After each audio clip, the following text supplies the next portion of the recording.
Students, after understanding the and studying about the three types of materials, magnetic materials, now we are going to see how magnetic field induction in the three materials, magnetic field induction in the three materials when placed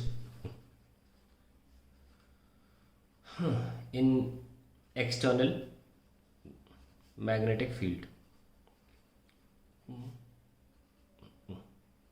Let us see. Summary के रूप में दिख भी जाएगा आपको एक तरह से, जैसे कि मान लीजिए मेरे पास पहला मटेरियल जो आता है वो आता है डायामैग्नेटिक।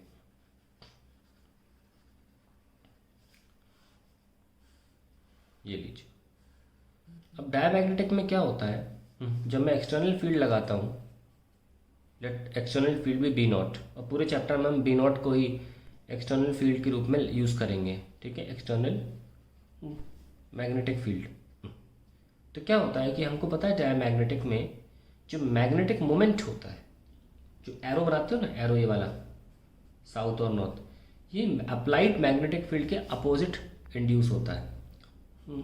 तो ऐसे उल्टा हमने अप्लाइड का कहीं राइट साइड, तो एरो लेफ्ट साइड बनाए जा रहे हैं, ठीक है। तो मैग्नेटिक मोमेंट कहाँ डेवलप हुआ, इधर की तरफ, ये तो ये साउथ, ये नॉर्थ, ये साउथ, ये नॉर्थ, तो ये हिस्सा नॉर्थ बन जाएगा और ये हिस्सा साउथ बन जाएगा, ऐसा कुछ हो रहा है।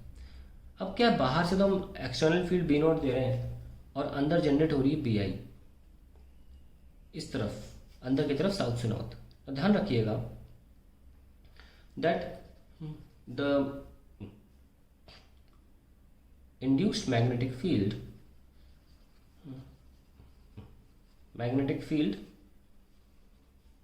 is opposite to applied and weak। तो ये BI जो है ये काफ़ी कम होता है बी नॉट से, फिर भी बी नेट जो निकल के आती है, नेट मैग्नेटिक फील्ड, वो B naught minus B I होती है। तो अल्टीमेटली भी कह सकते हैं कि नेट मैग्नेटिक फील्ड रिड्यूसेस, पहले स्टार्टिंग में तो बी नॉट निकल गई होगी, थोड़ा टाइम लगता है ना इनको अलाइन होने में, तो स्टार्टिंग में पूरी बी नॉट होगी अंदर, फिर जब धीरे धीरे अलाइन हो गए अब कम हो गई, ठीक है। तो ये बी आई होने के बाद ये अंदर मैग्नेटिक फील्ड कम हो जाती है। तो हम ये देख सकते हैं कि the net magnetic field reduces, so हम कह सकते हैं finally that B net is less than B external. और इसमें इसका रीज़न क्या है, अपोजिट डायरेक्शन में मैग्नेटिक मोमेंट का होना, ठीक है। तो ये हमारे डायमैग्नेटिक के बारे में।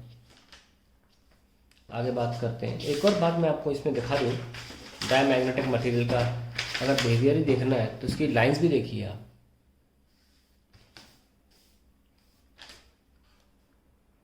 मान लीजिए डायमैग्नेटिक मटेरियल रखा है यहाँ पे और मैं मैग्नेटिक फील्ड ला रहा हूँ, स्टार्टिंग में तो चलो जा पाएंगे, लेकिन तुरंत जैसे जैसे इसमें डेवलप होना शुरू हो जाएगा इंड्यूस, ये फील्ड ऐसे डिस्टॉर्ट हो जाएगी, और क्योंकि रिपेल करता है ना ये नॉट, अगर यहाँ नॉर्थ रखोगे तो ये नॉर्थ बना लेगा ये, लेकिन पूरी तरीके से ज़ीरो नहीं कर देना, पूरी तरीके से ज़ीरो नहीं होता, वो स्पेशल केस हो जाएगा, ठीक है। एक जैसे कि हमने सोलेनॉइड का डेरिवेशन किया, टोरॉइड का डेरिवेशन, जितने भी डेरिवेशन किए हमने, बायोट-सावर्ट लॉ भी किया, हर जगह हमें म्यू नॉट अपॉन 4 पाई या म्यू नॉट दिखाई दे रहा था, या किसी मीडियम का था म्यू एम। इसका नाम क्या था, इसका नाम था परमेबिलिटी। क्या बोलते हैं इसको, मैग्नेटिक परमेबिलिटी बोलते हैं इसको। और इसका मतलब क्या होता है, it is the measure of the number of field lines, number of magnetic field lines which can pass through,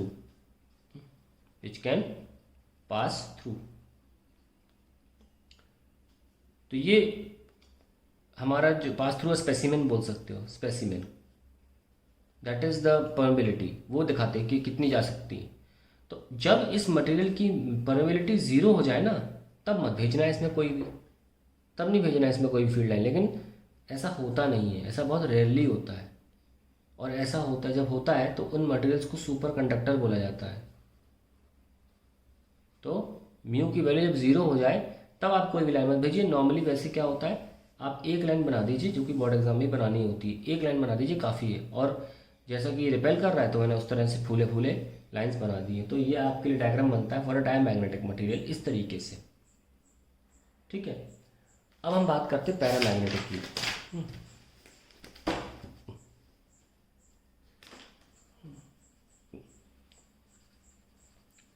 paramagnetic material में क्या होता है,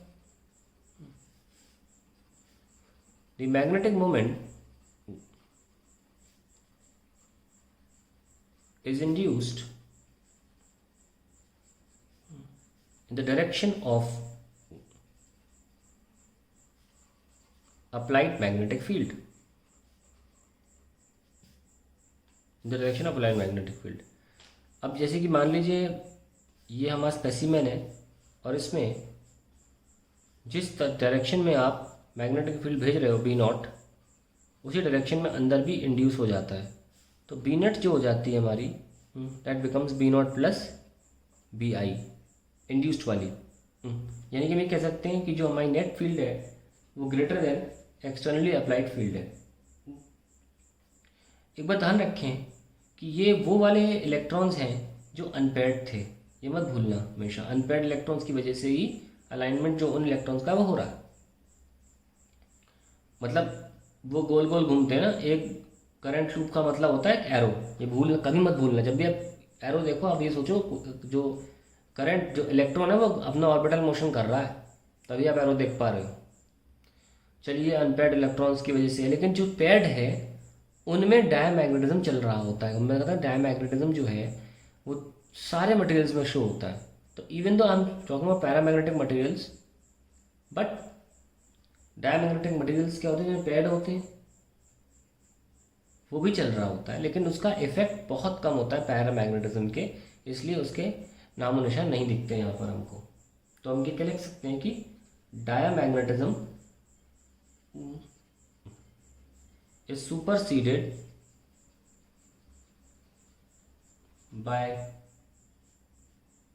पैरामैग्नेटिज्म।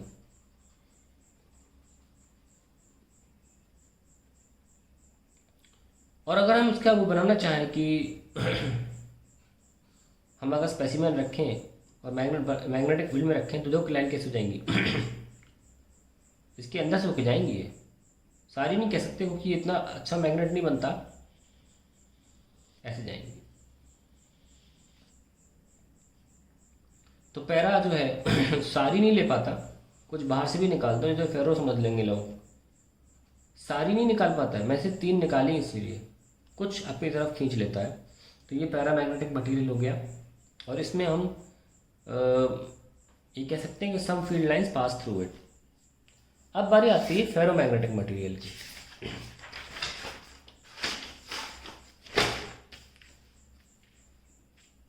फेरोमैग्नेटिक मटेरियल में क्या होता है,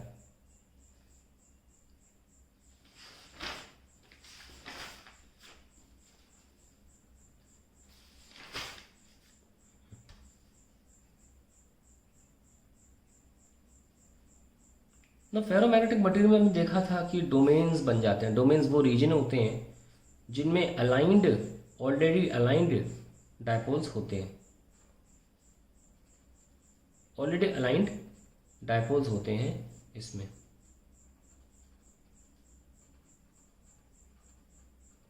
ऑलरेडी अलाइंड होते हैं। अब क्या होता है जब एक्सटर्नल मैग्नेटिक फील्ड लगाई जाती है, then what happens, external field लगाई अपनी इस डायरेक्शन में, तो ना कि सिर्फ एक्सटर्नल फील्ड की वजह से ये अलाइन होने की कोशिश करते हैं, एक्सचेंज कपलिंग फिनोमेना के अकॉर्डिंग हर एक डोमेन दूसरे डोमेन को भी अलाइन करने की कोशिश में लग जाता है। तो एक एक्स्ट्रा बेनिफिट मिलता है हमको। इसकी वजह से ही कह सकते हैं कि बी आई इंडक्शन जो है, जो इंडक्शन हो रहा है मैग्नेटिक फील्ड का, is very high, very high. ये भी इंड्यूस्ड मैग्नेटिक फील्ड है। ये वाई वेरी हाई क्यों है, ड्यू टू लिख लेंगे exchange coupling due to exchange coupling, all atoms in a domain have their mu I,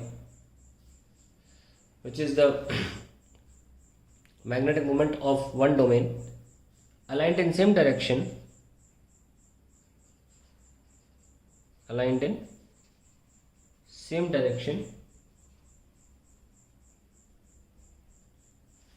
and when external magnetic field is applied,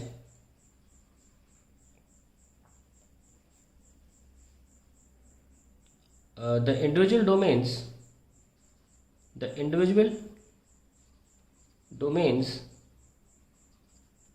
also tend to align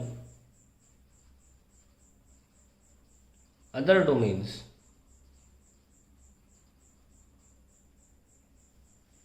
तो इसका जो phenomena, इसको exchange coupling बोला गया है, और इतनी घातक वैल्यू होती है इसकी क्योंकि अंदर ऑलरेडी बहुत डोमेन्स हैं और सब डोमेन एक दूसरे को अपनी तरफ अपने हिसाब से अलाइन कराना चाहते हैं। तो अगर मैं एक मटेरियल बनाऊं फेरोमैग्नेटिक के लिए, तो आसपास जो भी फील्ड होगी ना, वो इसमें से होके ही निकलेगी।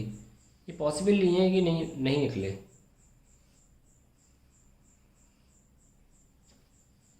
सारी फील्ड लाइंस निकल जाएंगी इसमें से। तो फेरोमैग्नेटिक मटेरियल एक ऐसा मटेरियल है जो सारी फील्ड लाइंस को अपने अंदर से निकाल देता है, एक भी छूटने नहीं देता, सारी बुला लेगा अपने पास। तो this is how I was explaining you induction. आप लिख सकते हो यहाँ पे B net is equals to applied plus induced. ये हमारा बी नेट आता है, और इसमें बी नेट जो होता है हमारा, वो अप्लाइड से बहुत ज़्यादा होता है क्योंकि बी आई खुद काफ़ी ज़्यादा होता है बी नॉट से। So it's like that. We have understood about how the induction takes place inside the three types of materials, magnetic materials.